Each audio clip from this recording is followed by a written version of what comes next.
Tujuan Apaleh hendak menjadikan Grogol sebagai kota sate bisa dikatakan hampir terwujud dan boleh jadi sudah terwujud.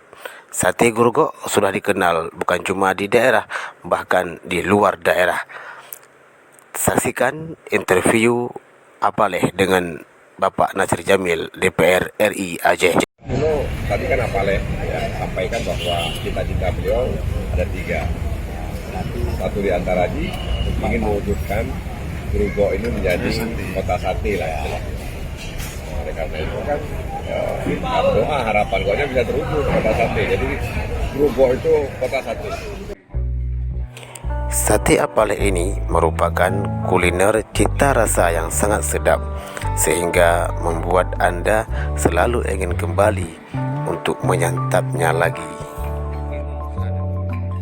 Sehingga dapat dikatakan bahwa kuliner sate Apaleh ini sudah dikenal bukan cuma di Aceh, Indonesia, bahkan ke luar negeri.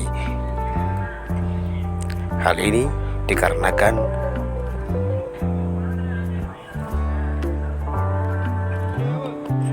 para pengunjung selalu puas dengan pelayanan dan juga penyajian yang diberikan oleh para penjual. Para pengunjung tetap siap sedia menanti